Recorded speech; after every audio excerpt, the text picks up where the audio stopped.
दही कड़ी बने कि आपण खरा दिने भात सहित खाई पारे जहाँ को डाली पसंद लगे तो केमती बनार अच्छे चलते देखिए। Hey guys welcome back to my channel. आज मु गोटे इजी रेसिपी आनी जोटा खरा दिन बहुत भल 5 मिनिट्स रे पार। तो ये आपण मैंने इनग्रीडिएंट्स सब देखुवे तो मुझे आगे को जनाऊँ मु कौन बनाऊँच। यहाँ हूँ दही पियाज कंचा लंका जीरा और सोरिष रसुण छेचा। तो चलते स्टार्ट करिया। तो फास्ट मु कड़े बसे कि गैस ऑन करदेली। तो अबे कड़े ऑन माने गरम हो गला आम ए मुझे अल्प टिके तेल देदेली। तो तेल गरम होला परे एठी तेल गरम हो जाइए आम ए ऐड करवा जीरा तापर ऐड करवा सोरिष दुटा भल कि चटकी गला परे आम एठी जीरा सोरिष भल कि चटकी जाइए। एबे छेचा होइथिबा रसुण आम पकईदेवा। आपण ये भृसंग पत्र भी पकई पारे आउ छुंकरे आपण हेंगू भी दे पारे।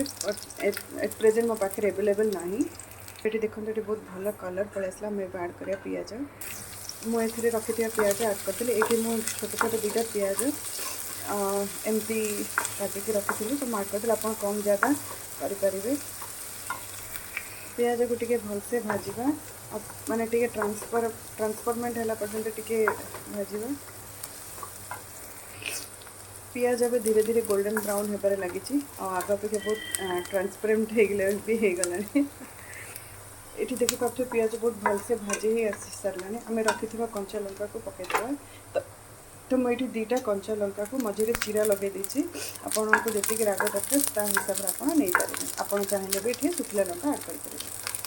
तो सेपटे छुंक प्रिपेयर होगा भितर आपड़ ये आपण हिसाब से दही नहीं पारे। दही किसी आपन को जी दरकार से पानी ऐड करके भल कि फेंटिकी गोटे साइड्रे रखिए।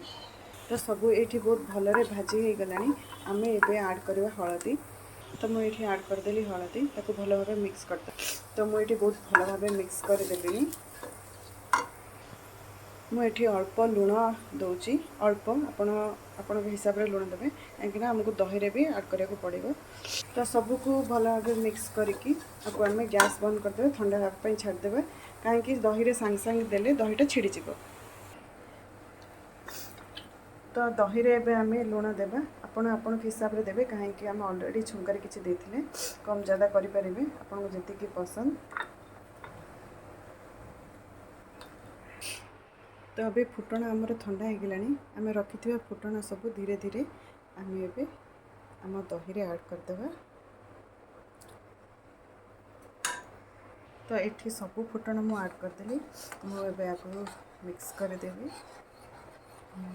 तो किसी सम टाइम भितर यार जो आम हलदीटा पकईचे यार येलो कलरटा पलि आसो। तो खरा दिने जो मान को डाली खावाई पसंद नुह से मैंने एमती दही फुटा आ दही कड़ी एमती बन कि खाईपर इजिली बहुत शीघ्र बनीज। जदि आपको मोर रेसिपीटा भल लगी please like share and subscribe. Thanks for watching.